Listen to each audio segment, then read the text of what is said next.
नमस्कार दोस्तों, क्या हाल चाल आप सभी के। आज के वीडियो में अपन बात करने वाले हैं कि लवणीय जो क्षारीय मृदा है उसका प्रभाव सबसे ज़्यादा है। अब लवणीय क्षारीय मृदा को हम किस प्रकार से कंट्रोल कर सकते हैं, या मैं कहूँ कि उसको कम कैसे कर सकते हैं, क्या क्या उसके उपाय है। क्योंकि लवणीय क्षारीय मृदा और लवणीय मृदा आज के दौर में बात करें तो लगातार भयंकर तरीके से फैल रही है, और उसकी वजह से अपना जो खेत है, अपनी जो मिट्टी है, वो बंजर होती जा रही है। अब बंजर होने से क्या फायदा है या क्या नुकसान है? भाई फायदा तो हो ही नहीं सकता, नुकसान ही नुकसान है। नुकसान ये है कि बंजर भूमि है तो वहां पर बंजर भूमि हो गई, क्योंकि उसमें पोषक तत्वों की लगातार कमी हो रही है। पोषक तत्वों की लगातार कम हो रही है या कमी हो रही है, तो मृदा उर्वरता में क्या हो रही है? कमी। मृदा में उर्वर नहीं है, या मैं कहूँ कि पोषक तत्व नहीं है, तो वहां पर किसी भी प्रकार की अपन फसल को नहीं लगा सकते। लगाएंगे तो उत्पादन कम होगा। अब ऐसा होता क्यों है कि मान लो कि जिन क्षेत्रों में बारिश कम हो रही है और तापमान लगातार ज्यादा हो रहा है, वहां पर या उन क्षेत्रों में मिट्टी किस प्रकार की होगी? लवणीय और क्षारीय मिट्टी होगी। जैसे मैं राजस्थान की बात करूं, गुजरात की बात करूं, यूपी की मैं बात करूं, एमपी राज्य की बात करूं, इन स्टेट्स की यदि मैं बात करूं, तो दोस्तों यहाँ पर लगातार भूमि बंजर होती जा रही है। अब इसमें क्या होता है कि भाई सोडियम सबसे ज्यादा बनता है। सोडियम से क्या होता है कि लगातार यदि वहां पर बारिश नहीं हो रही और टेम्परेचर ज्यादा हो रहा है, तो मृदा की ऊपरी जो परत है उस पर संपूर्ण परत पर क्या फैल जाता है? सोडियम। अब सोडियम फैलने से ऊपर की जो परत है वो कैसे हो जाती है? सफेद। ठीक है। क्षारीय की बात करेंगे तो वहां की मिट्टी कैसे हो जाती है? काली मिट्टी हो जाती है। कैसे हो जाती है भाई? काली।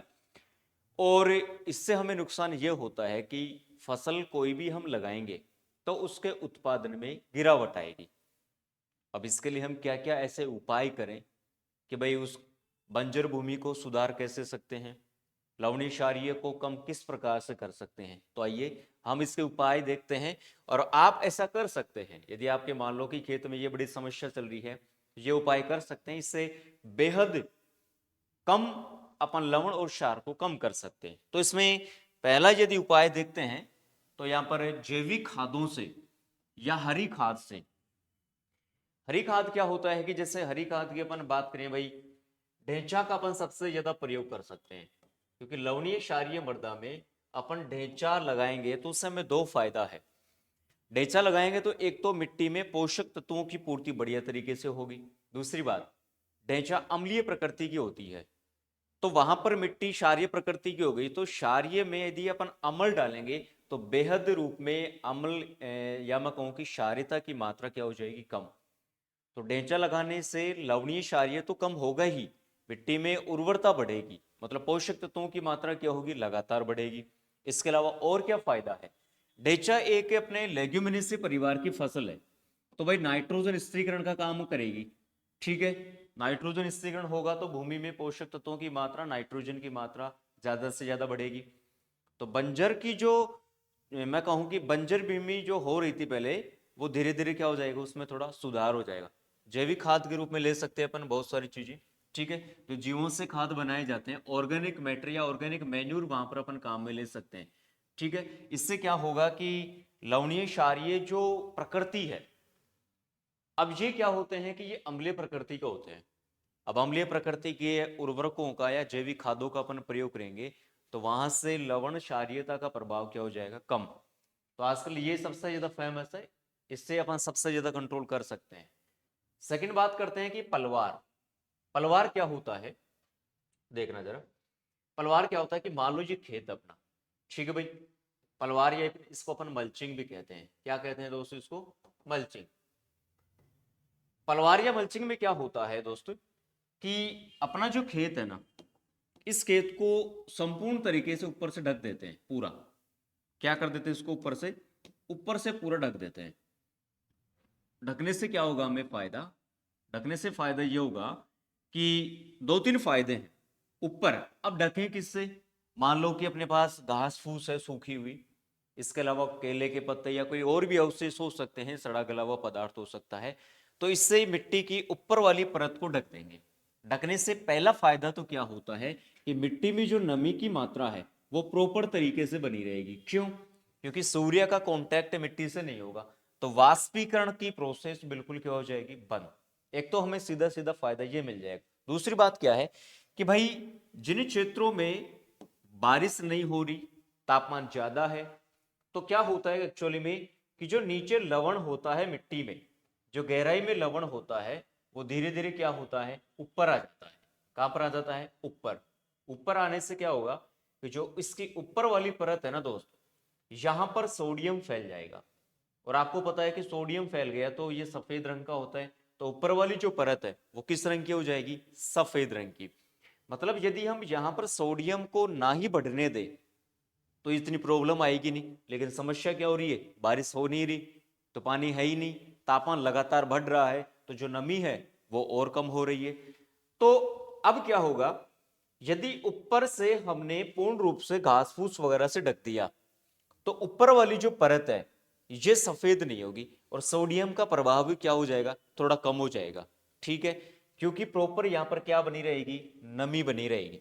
तो इस तरीके से भी खेत में अपन प्रॉपर नमी को बचा सकते हैं, ऊपर वाली परत में सोडियम ना आए, और यदि सफेद परतें बनती है तो इससे हमारा क्या हो जाएगा, बचाव।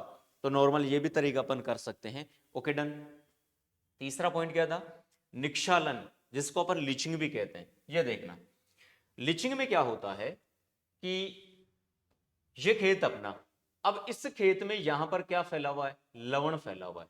क्या फैला हुआ है भाई दोस्त, यहां पर लवण फैला हुआ है। अब खेत में अपन सिंचाई करेंगे, क्या करेंगे भाई, सिंचाई करेंगे। तो सिंचाई करेंगे तो ये जो लवण वगैरह है ये पानी के साथ घुलकर कहां पर चला जाएगा, गहराई में। कहां पर चला जाएगा भाई, गहराई में चला जाएगा। गहराई में जाने से फायदा ही है, क्योंकि यहां पर जब लवण फैला हुआ था अब वो गहराई में चला गया, लेकिन गया किसके साथ में, जल के साथ में गया। जल के साथ में गया तो ऊपर आने का कोई चांस ही नहीं है। लेकिन यहां पर जल है ही नहीं, तो ये क्या होगा, वापिस से ऊपर आ जाएगा, क्योंकि तापमान लगातार बढ़ रहा है और बारिश नहीं हो रही, मतलब पानी की क्या होगी, कमी। तो वापिस से ये लवण कहां पर आ जाता है दोस्त, ऊपर आ जाता है। तो लीचिंग से भी अपन ये वाली प्रोसेस कर सकते हैं, सोडियम को काफी मात्रा में, या मैं कहूं कि बेहद मात्रा में कम कर सकते हैं। अब देखना इसमें होता क्या एक्चुअल में, कि लगातार यदि सोडियम एक ही जगह फैला हुआ है तो इससे हमें बहुत सारा नुकसान होता है यार। फसल में गिरावट कैसे आती है, उत्पादन में गिरावट कैसे आती है। अब यहां पर जैसे मान लो कि सोडियम इस वाली परत में जमा हो गया, ठीक, मैंने क्या लगाया यहां पर, कोई भी पौधा लगाया। अब देखना दोस्त, क्या इस पौधे की जड़ें गहराई में जाएंगी, नहीं जाएंगी। क्यों, क्योंकि यहां पर सोडियम ने एक अपनी मजबूत परत बना ली, तो जड़ें भी नहीं जाएंगी। यदि आप सिंचाई कर रहे हैं तो इससे नीचे पानी भी नहीं जाएगा। यदि आपने उर्वरकों का छिड़काव किया तो वो भी गहराई में नहीं जाएंगे। जड़ें तो गहराई में जा ही नहीं सकती, क्योंकि यहाँ पर मजबूत परत पहले से बन चुकी है, नमक यहाँ पर जमा हो चुका है, जो कि कठोर परत इसने बना लिया। अब क्या होगा, मृदा में वायु का जो संचार है, वायु संचार वो बिल्कुल बंद हो जाएगा। भाई वायु संचार बंद हो गया तो क्या पौधों की जड़ें लगातार वृद्धि कर सकती है, क्या मिट्टी में लाभदायक जीवाणु वहां पर फैल सकते हैं, चारों नहीं फैल सकते। तो इस तरीके से यदि अपन लीचिंग की प्रोसेस करें तो सोडियम को गहराई में ले जा सकते हैं, क्योंकि आपको पता है कि यदि 0 से 15 सेंटीमीटर के बीच में कोई प्रॉब्लम नहीं है तो फसल आराम से हो सकती है, क्योंकि कृषि की क्रियाएं इतने गहराई में करते हैं। ठीक है, आगे आ जाओ। सबसे बेस्ट मेथड की यदि मैं बात करता हूं तो वहां जिप्सम आता है। जिप्सम तो ये मान के चलो कि सबसे इंपॉर्टेंट चीज है, क्योंकि इसमें क्या होता है, कैल्शियम। और ये कैल्शियम क्या करता है, सोडियम को भगा देता है। सोडियम के जो कण है ना ये मिट्टी के ऊपर जमा हो जाते हैं, तो कैल्शियम आता है दौड़ा दौड़ा कि भाई साहब आपको बहुत दिन हो गए, अब आपको जाना ही पड़ेगा क्योंकि मैं आ चुका हूं। तो जिप्सम सो सबसे बेहतरीन चीज है भाई। आयरन पायराइट्स की मैं बात करूं तो FeS2 इसका फॉर्मूला होता है, ये अम्लीय प्रकृति के होते हैं। जैसे कैल्शियम अम्लीय प्रकृति का हो गया, आयरन अम्लीय प्रकृति का हो गया, सोडियम क्षारीय का है, तो दोनों इसके ऊपर प्रेशर डालेंगे तो जो बेचारा जाएगा, सीधी सी बात है। तो आयरन सल्फेट से या आयरन सल्फाइड से, जिप्सम से, ये अम्लीय प्रकृति के होते हैं, इनसे हम क्या करेंगे, अम्लता के प्रभाव को या मैं कहूं कि क्षारीयता के प्रभाव को कम कर सकते हैं आराम से। Okay done. सल्फर की मैं बात करूं, प्रॉपर सल्फर, गंधक की मैं बात करूं, मोलासिस की मैं बात करूं, तो जो सुगर मिल होती है, सुगर मिल, उनसे जूस निकालने के बाद जो कचरा बचता है वो मोलासिस है। इसको खेत में अपन डालकर और बुआई के साथ में मिक्स कर सकते हैं। क्यों, क्योंकि ये अम्लीय प्रकृति का होता है। अपने को अम्लीय प्रकृति को फैलाना है धीरे धीरे, क्योंकि क्षारीयता का प्रभाव क्या है मिट्टी में ज्यादा है। तो मोलासिस भी यहाँ पर काफी लाभदायक अपने लिए, लेकिन सबसे बेस्ट तो जिप्सम है। जैव उर्वरकों का जैव बायो फर्टिलाइजर अपन काम में ले सकते हैं, जैसे राइजोबियम हो सकता है, माइकोराइजा हो सकता है। जैव लाभदायक बैक्टीरिया होते हैं इसमें, जो क्या करते हैं, क्षारीयता के प्रभाव को कम करते हैं। और दूसरी बात, मिट्टी में हमें इनसे कोई हानि भी नहीं होती कि भाई अपन ने कोई केमिकल्स यूज में लिया है। केमिकल तो यहाँ पर यूज में ले ही नहीं रहे ना, तो यहाँ पर तो अपन क्या करते हैं, सारे काम नेचुरल तरीके से कर रहे हैं। तो हमें मिट्टी से कोई ज्यादा नुकसान भी नहीं होगा कि आने वाले समय में मिट्टी हमें कुछ जहर पैदा करके देगी, ऐसा तो है ही नहीं बिल्कुल। तो दोस्तों, इस प्रकार से हम लवणीय और क्षारीय मृदा को सुधार सकते हैं। या मिट्टी लगातार बंजर हो रही है तो उसको भी अपन क्या कर सकते हैं, अपन सुधार सकते हैं। ठीक है दोस्तों, तो उम्मीद है दी गई जानकारी आपको समझ में भी आ गई होगी।